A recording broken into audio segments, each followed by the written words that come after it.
This time on Roadkill Garage, the off-road Challenger lives again with junkyard 360 power. And dies just a little bit. Except for my Jeep, which died kind of a lot. I'm sorry, Freiburger. What can you do?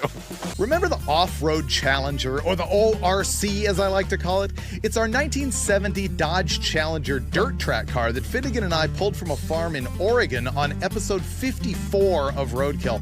And then 2 years ago, Dulcich and I gave it new life and turned it into an off-road vehicle. And we took it out for one of the most fun days we have ever had shooting Roadkill Garage. Just ripping this thing around an old lava pit. Actual lava from a volcano. Man, the suspension works great. Oh, yeah, yeah. But what started out as ultimate fun immediately turned into devastation when a sandstorm came in. Like honest to goodness haboob. 70-mile-an-hour winds pelting us with these little tiny rocks. That hurts. This is horrible! There's a cliff over there! Off! What? I cannot see! Wow! Man, I'm getting coated with sand. We've got to make a move. This is so bad! How are we going to get out of this? It'll stop eventually, right? Yeah, but if we stay here too long, the carburetor will get completely full of sand. Yeah, I know, but you want to fall off a cliff? No! We seriously thought that we were gonna die. Unfortunately, it was an actual end-of-life experience for the little 318 engine in the ORC.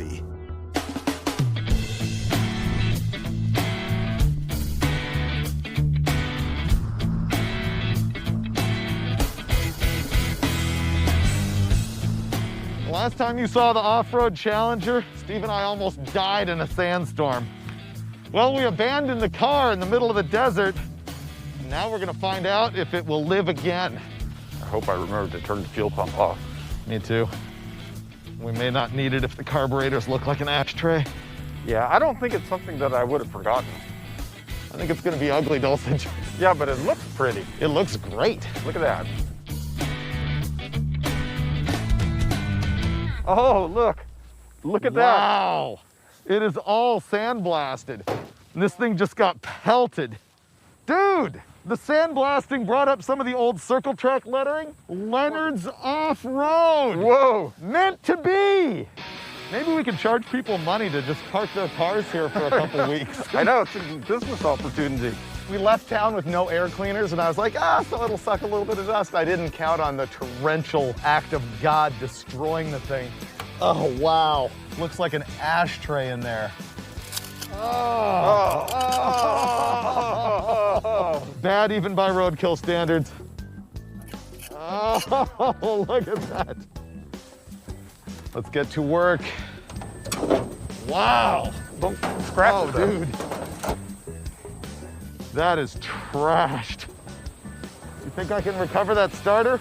Oh, yeah. Get the hammer again. I'm gonna give it a try. Yeah. It's fixed. No, it's not. It just turned the fan. Let's see. We just have no juice. That jump pack's not enough. Okay. I left the electric fuel pump running in that sandstorm when we evacuated, so the battery is completely dead. We tried a jump pack, but that wasn't nearly enough juice to spin the motor over fast enough to start it, so we're gonna have to try to jump start it. Oh, dude. What? You had the jump pack hooked up backwards. I did? Yes. Oh. Oops. There's zero compression. The valves are held open with rocks. Okay, let's tow it out of here. So let's just take it back to the shop and put a new motor in it. Yep.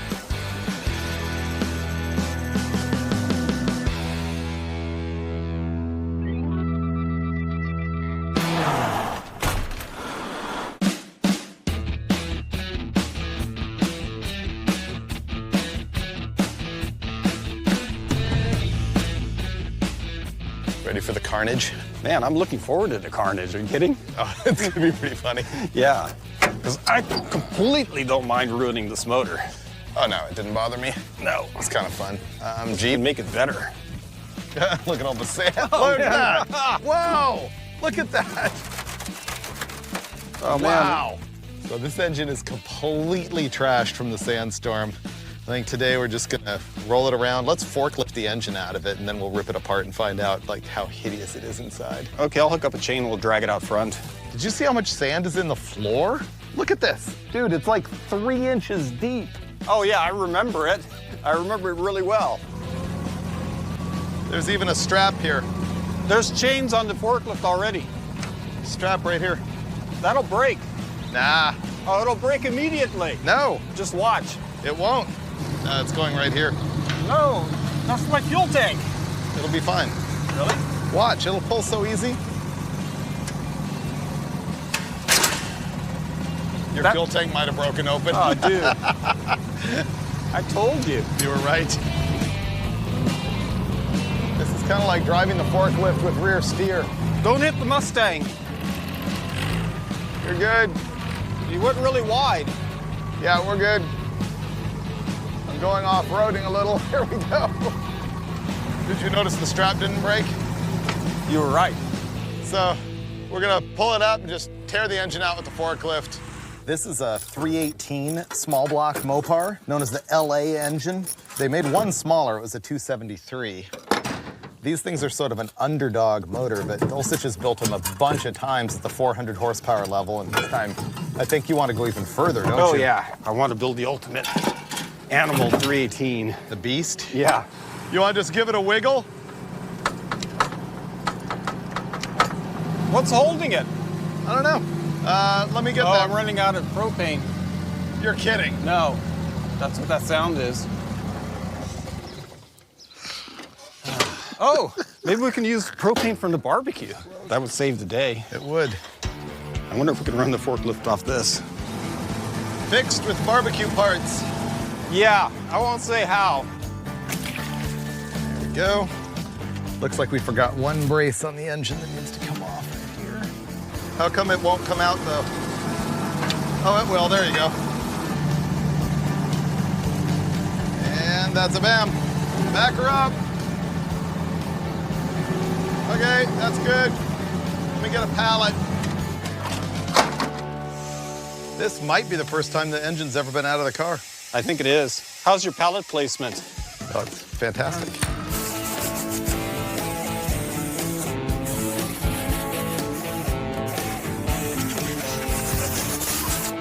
Okay, ready to blast it apart? Yeah.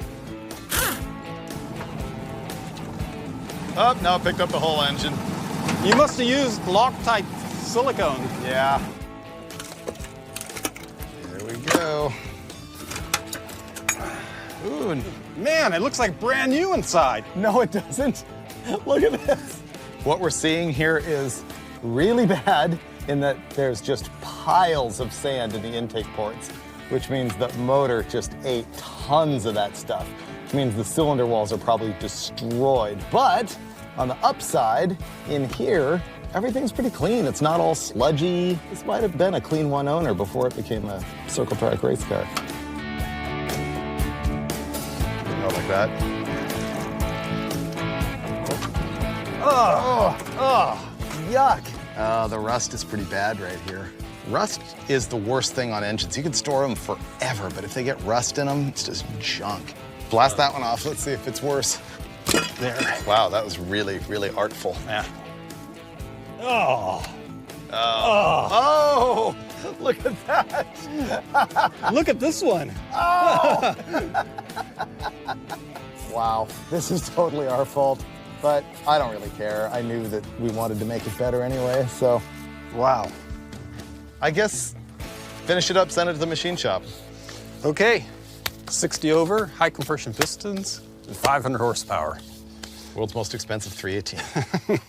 For no reason whatsoever.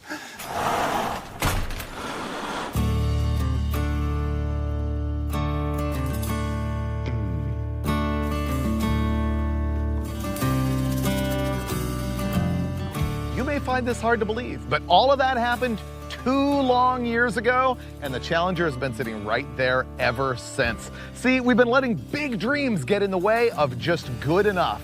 and so we never did rebuild the engine on the thing. But the thing is, it's been raining here, and we are ready to go mudding in the off-road Challenger, and we're ready to do that as cheaply and easily as possible by getting this thing running with a new engine from Parts Truck. Ooh, coming in hot. Ooh, not bad. I've never heard this thing run before. It's pretty good. Has power. This door's not opening, dude. No, you have to come in from this side. Move over, meat. Mud pit. I got this. No. Ready? You gotta try this thing out.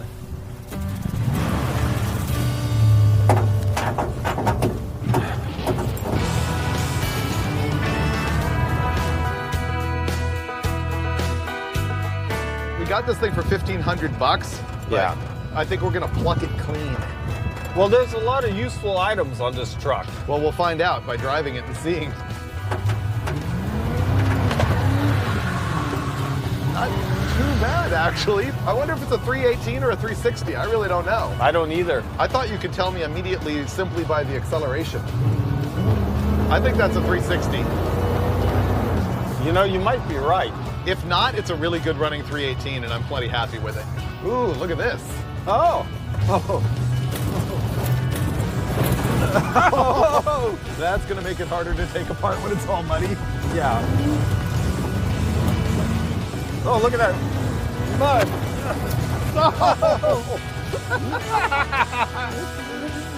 Do the wipers work? Let's hope so, because I cannot see. No. Well, it turns out you can't just randomly derby your $1,500 pickup truck without consequences. The power steering belt fell off, which locked up the fan, which made it overheat. So it's probably just about to explode. Ooh, that's hot. All I have to do is cut that belt off once it cools down, and we are ready to proceed to burnout action. Okay. Burnout time. Ready? Yeah. Do you hear it skid? I know. Oh, easy. Whoa. You can kind of just sit here forever. This thing is a burnout monster.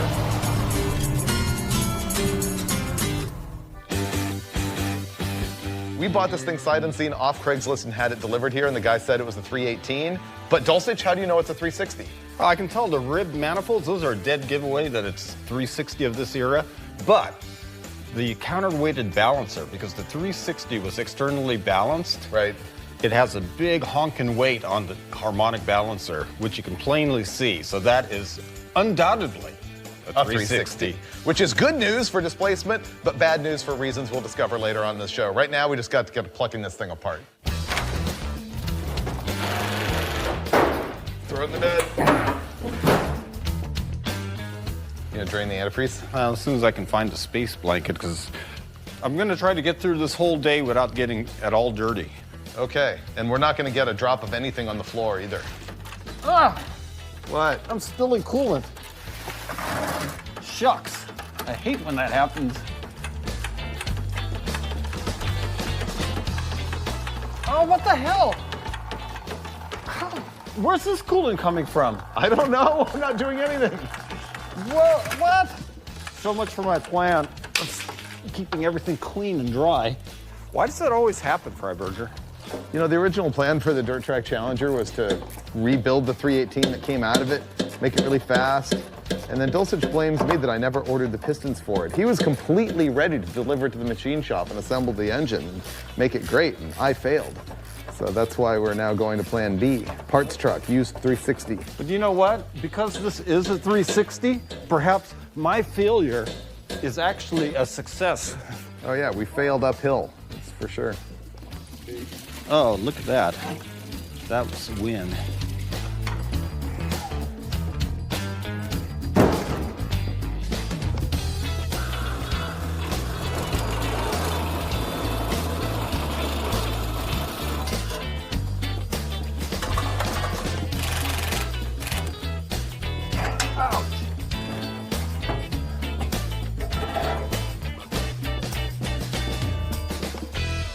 We're ready to pull this thing. It's going to be a heavy one. Yeah. A fully dressed 360 with transmission. Don't Smash that grill. Okay, it's out. Lower it some. Careful, that's our engine and transmission. Here's the 360 engine and 727 transmission that came out of our donor truck. This is going to go into our off-road Challenger, but not before we make some changes. Let's start at the bottom and work our way around and to the top. First of all, the starter motor, I want to change that to a later model mini starter. It turns the engine over faster and it's lighter, more compact, just better all around. The oil pan here is a rear sump. That's truck only. The passenger car takes the center sump, so that definitely has to change. The motor mount brackets, again, truck parts, has to be changed for car. Up here, we've got a whole bunch of accessories. We don't need most of this stuff. The smog pump, that's gonna go. The air conditioning compressor, we'll say goodbye to that. I'm not sure if the power steering pump will even work, but this is all gonna have to be figured out. Right here, we've got the exhaust manifolds. We're gonna take those off, we're running headers. Now moving to the top, the intake manifold's coming off. We're going back with our tunnel ramp, so that's going to be cool. And finally, this broken electronic ignition distributor is going to go, and we're just going to put points in it because it's real simple and it'll work just fine on this engine.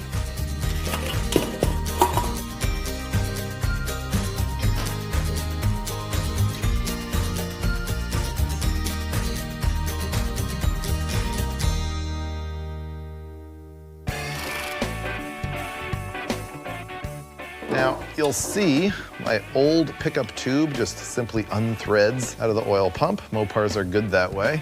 On other engines, like say Chevys, often you have to braze or tack weld or add a bolt tab to these things so they don't fall off. But on the Mopar, that's just simply not possible. You ready to reinstall it, Dulcich? Yeah.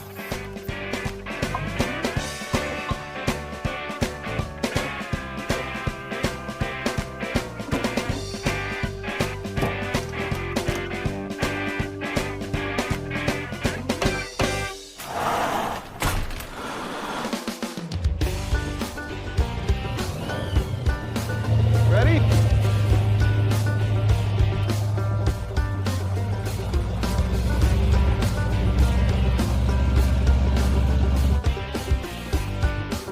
Go left a bit. I can't even believe it's been 2 years since we took this thing apart. So we've lowered our expectations. There's not going to be any big radical engine. There's going to be this bone stock 360, and that's going to happen fast. I'm going to pull the radiator out. Steve's going to get this thing on jacks. Then we're going to get the transmission out of here. And then this one should, as we say, right in. Steve's going to show you how we need to plug off these factory air injection holes under the exhaust manifolds. What's up with that, Dulcich? When did they start doing that? Sometime in the 80s. Smog the problem stuff. is, if you put headers on, or early manifolds, they're gonna leak air or exhaust out these air injection ports. You can tap them and put a little pipe plug in there, but it's easier just to get a piece of welding rod and ramrod it in.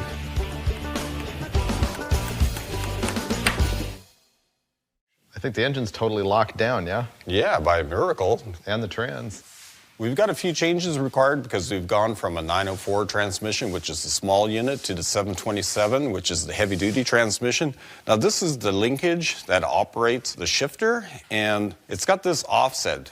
And with the wider 727, it really doesn't need that. So I'm going to bend that straight, and I'm going to have to re-drill the hole because you can't change the linkage ratio. It still has to be the same distance from the pivot to the linkage hole. So flatten it out, drill a hole, cut off the excess, and I've got a custom piece of transmission linkage. That looks pretty good. It still has a little bit of a jog, but by my eyeball, gonna work perfectly.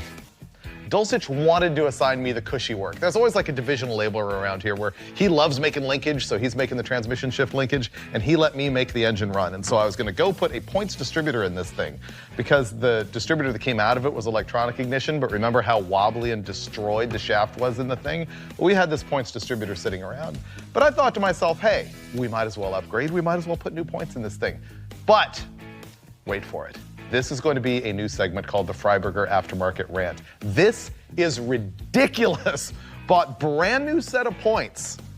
And they are the correct part number, correct application. They look just like the ones that came out. But watch this. They are fully adjusted and not even touching the distributor cam. They do not open and close. The rubbing block is made too small. This, I am getting sick and tired of. The aftermarket cannot make parts for old cars anymore. And I find more and more and more, you buy stuff like this that just plain does not work. And the thing is, what is this, like a $3 or $4 set of points? Nobody's gonna bother to return it. They're just gonna get irate and go like this. And so nobody's ever going to know that it's the wrong thing. So my tip to you would be return stuff when it doesn't work. It's the only way the aftermarket is gonna react and realize that they're losing money by making parts that don't fit. Meanwhile, I'll be here restoring my old set of points and forcing them to function perfectly.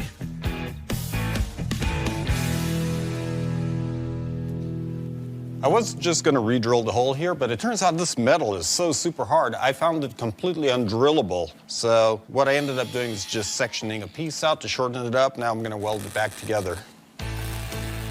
It's carburetor time, and I wanted to train you on a couple things. First of all, this would have originally had the legendary thermoquad on it. There it is, the spread bore carburetor with the phenolic resin space age plastic main body.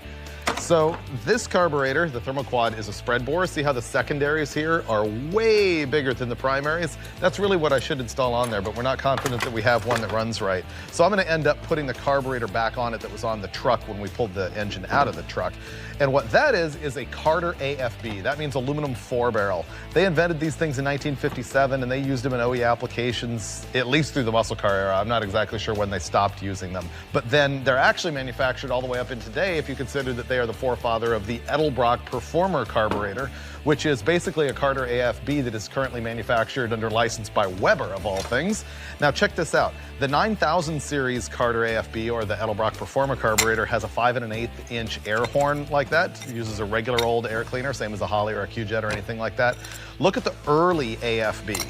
This thing just dangles freely on the air horn. That's about a 4.5 inch horn. And so if you're shopping for these at the swap meet and you think you're buying an Edelbrock, make sure that you're eyeballing it carefully so that you're not getting one of these early Carters. There's like 500 different series of early OE style AFBs. They have different variations on the air valve and on the vents and on the air horn and on the fuel inlet.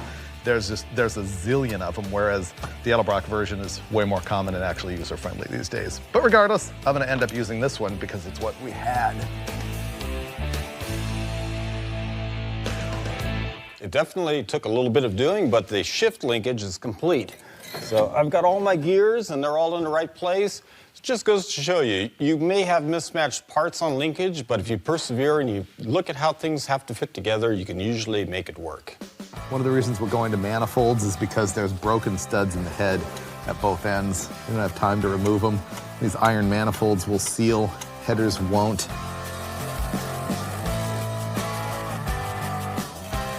Things are moving along now. Steve got the power steering installed, which took a bunch of spacers because the factory brackets didn't line up, which I just can't even understand.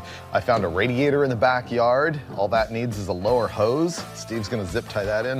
But now, my job is wiring in the bonsai garden in here. I cannot remember what Finnegan and I did with all of this wiring. So this is gonna be like from scratch, which is a bummer.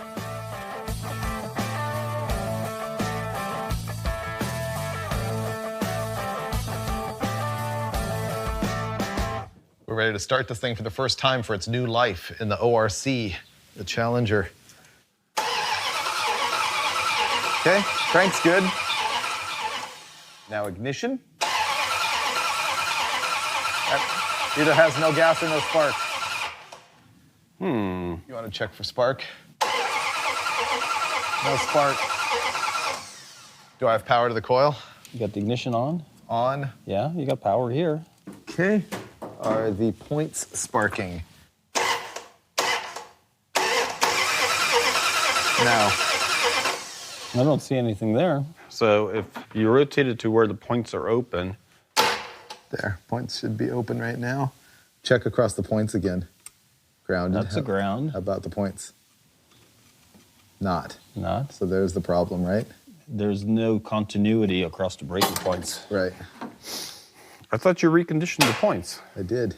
My world's most simple ignition system has failed. The points don't have continuity across the contacts.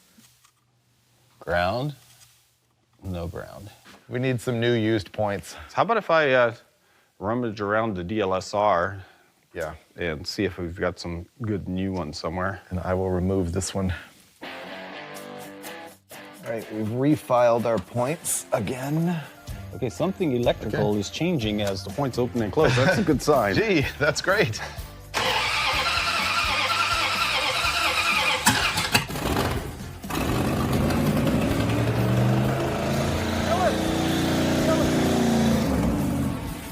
Wow, it's blowing a lot of dirt.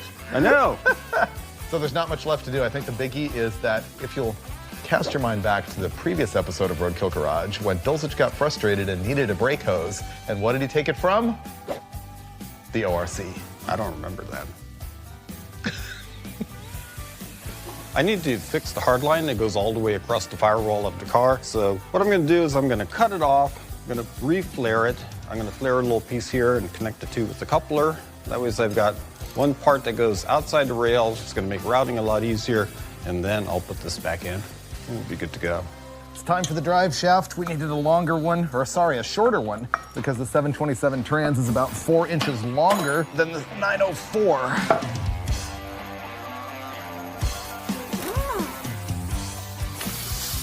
Okay, are you ready for this? We are removing our 32-inch bead-locked, whatever these are, Corsair MXT Mastercraft rubber, because I wanted to go more aggressive. The 33 by 14 Super Swamper Bogger. Yes. We're hoping to do some mud drags. We were planning on rain all week long, and it hasn't really been that much. It hasn't been wet. So we might have to make our own destiny with some water truck action. And finally, after 2 years, the Challenger rides again. Let's go!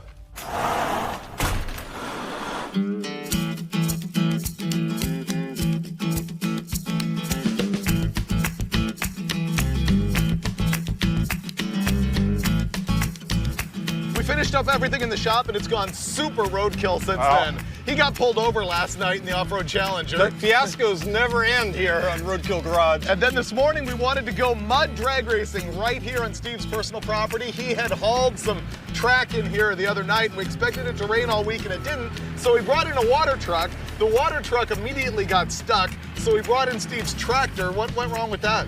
It wouldn't even tug that thing. It was down to its axles in the mud. So Mack & Sons comes in with their recovery semi, somehow plucks that out, and now I think the semi's getting stuck. And the good news is we got boggers on the back of the Challenger, and we got my Jeep ready for action. Oh, we're equipped with boggers. We will not get stuck. Except the Challenger's running really, really badly. So step one, we gotta go figure out what's up with that. Oh, we can tune that thing up. Think so? Yeah.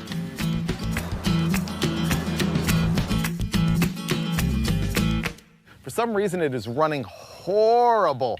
One of the things that this carburetor didn't have secondaries at all. It was only running on the primaries. At wide open throttle, it basically won't take wide open. So it's just I junk. suspect the secondary fuel metering is compromised. When we open the secondaries, we go too lean to even run. Probably. So we're gonna go ahead and throw this spare Edelbrock on it that we had. We're trying to make everything work with the parts that we had off the parts truck, but this thing's just Garbage. basura.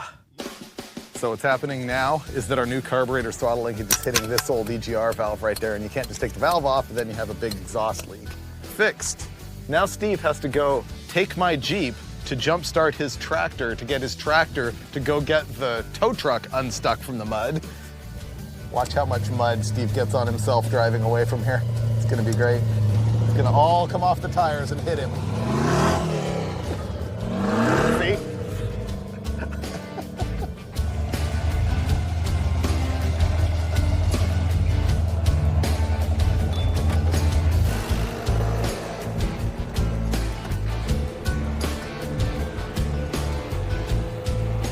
New carburetor's on. I'm gonna have to see if I can get it running on some brake clean here.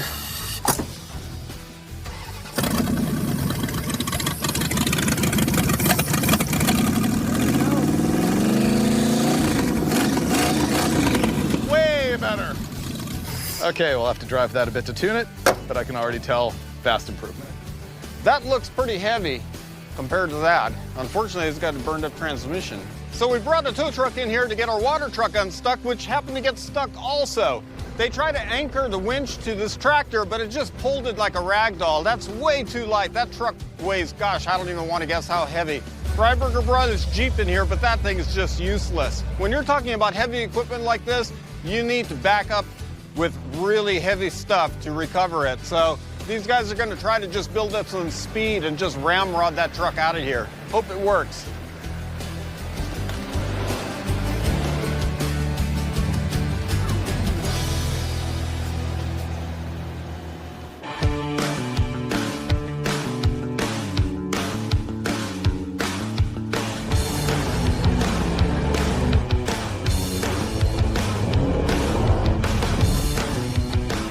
Okay, Steve, I have to tell you the real reason why I want to race the Challenger against my blown Jeep. I'm all ears. When we did that shootout with the guys from Dirt Every Day, I was humiliated about how those guys outran me with their stock flat fender. I felt humiliated for you, I too. know, I appreciate that. Yeah. I was stuck in low range, and so the thing just wouldn't accelerate. It would just go right to the rev limiter. I had no acceleration.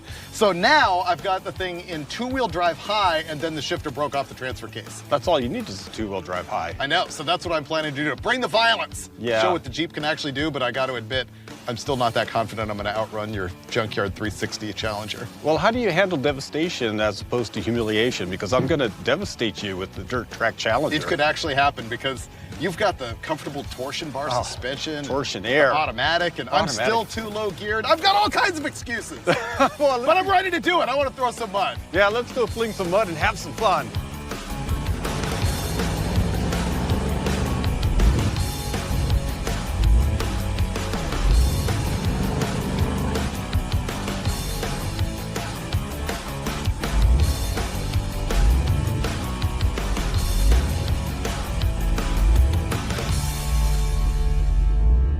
I feel like Freiburger's kind of put the funk on me here because my lane is just a mud mash all the way from start to finish, whereas his has a little bit of moisture at the starting line and then it's bone dry right up to the stripe. So I think I'm at a little bit of a disadvantage. I might have to request a lane change later on.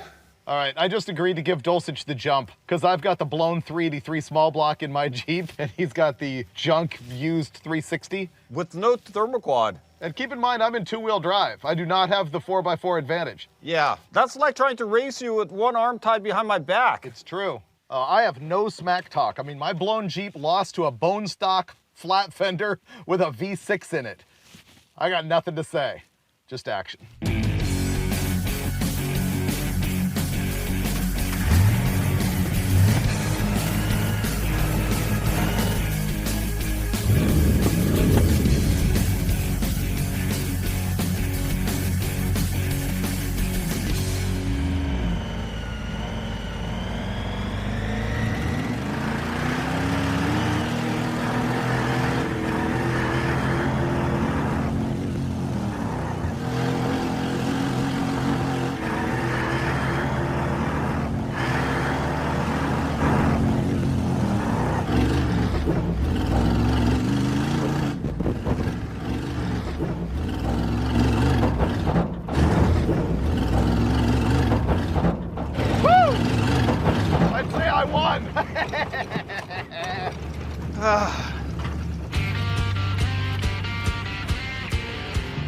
Carburetors didn't like the bouncing, but I got him. Uh-oh. Uh-oh. I got no gears. The Jeep won't move.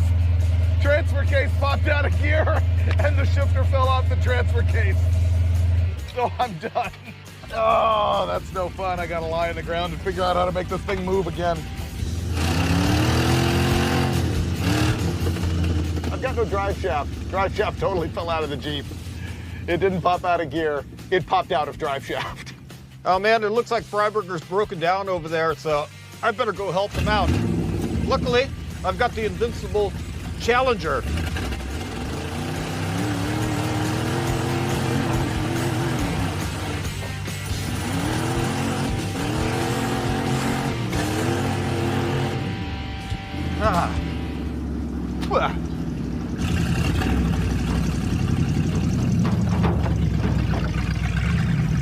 Man, what took you so long? I don't know, I was waiting for you at the starting line. What happened? No, I was waiting for you at the finish line is what happened. Oh, well. The BJ5 annihilated the No, ORC. no. Yeah. Now, let me analyze this for you. Oh, Because I think you may be mistaken about a few points of fact. Oh, really? Yeah, right out of the hole where we both had mud, Yeah. I basically dominated you. What? I took you to school. Remember the whole discussion about me giving you the jump? For the first 75 feet, I owned you. Yeah, but that then was me giving you the jump. that had nothing to do with the jump. I waited till you moved before I even stepped on it. But What? then I have to go to the had that instant deep replay mud on that. and those huge ruts where the water truck was stuck, and you had dry land. Yeah, I can't disagree with you on that one. Yeah, that's where you just poured it on. I mean, you had the hot coals on the dry land, but I was awash in water and mud up to my axles. I beat you with no wheel drive. No. I have no drive shaft whatsoever. Are you kidding me? Gone. No! Surprise level, 0. You know, if you had mud, you probably wouldn't have broke your drive shaft. You're gonna rub that in forever. I know. I still won. You know what Don Prudhomme told me one time? Never apologize for a victory. Oh, look at this. Do you still call it a victory? Look at these parts of this is carnage. drive shaft and U-joints broken everywhere. There's my slip yoke. Oh, There's look. the back of my transfer case. It actually broke the shaft. Yeah. Oh, you are boned. My Dana 20 is history. Oh, man. Wow, Freiburger, that's a pretty serious failure. It had a lot of power. You know what's interesting? Is look, it's right at the finish line. It broke when I lifted. Yeah. How weird. Wow, that literally snapped the output shaft. Just think, I was busy breaking this while you were still way back there. No, I was closing in very quickly. Oh, no, you were way back there. Do you see how much mud there is there? I mean, that is a pit. And look at your place. Bone dry. That's probably why it broke, because I hooked up. Yeah. Oh, man. So, My all 20 is in junk. all, Freiburger, would you claim victory or defeat? Who got to the finish line first? Okay, you win. Let's go derby for a while, and then you can haul the Jeep out of here.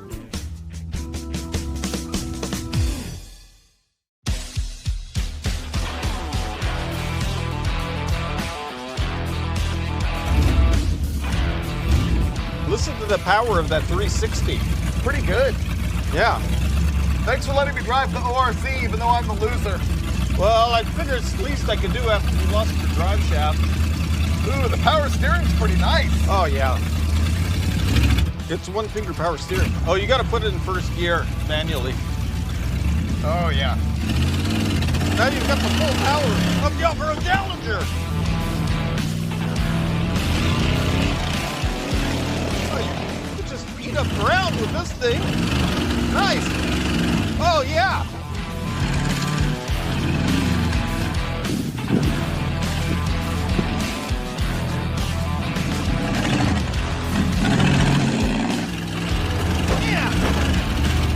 Onward! Wow, you're hauling butt! Okay. I've got the feel for it.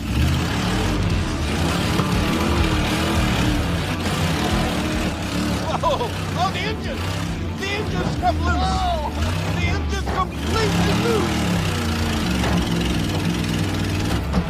We lost the motor mount. It's gone!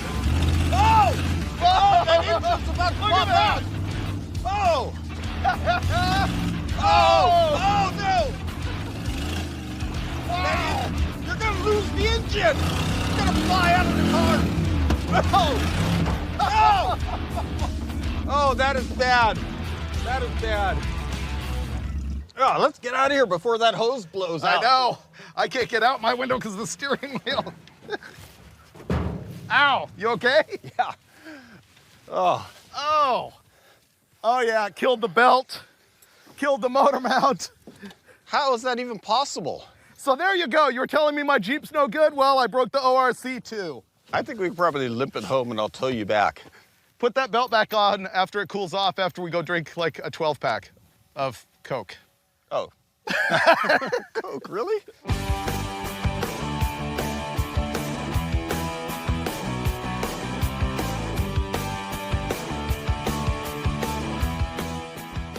Well, I may have driven the ORC a little too hard. I've never seen motor mounts break that bad. You don't say. That thing was flopping around like a fish on a tuna boat. It was incredible. Yeah. And the fan belt came off, so the thing overheated a little bit in the end. But you know what? Those are minor points. Minor fail in the scope of the giant win on this episode. Think about it. Yeah? We got the ORC running and driving again. It's ready for improvement. Okay. You've got a D250 ready for like cannibalizing all the parts you need. Oh, just what I needed. And we now have our own off-road racetrack here on your property. That's pretty great. It's pretty nice. But the best of all, What? thanks to my own actions breaking your car, I emerged victorious. Oh, Freiburger. Because I got Dulcich to figure out how to get my transfer case shifter to work just enough to make my Jeep run on the front axle only. So in the end, it will be the CJ-5 hauling the off-road Challenger off the property. You win again.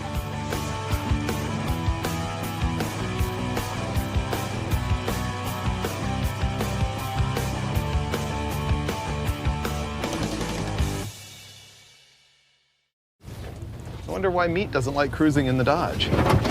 Oh, he jumped out? Yeah. Wow. He bailed. I told you you wanted to bail. I've never seen him move that fast. Me neither. Meat does not like the parts truck. No. They shoot your car, I fuck you and your friends.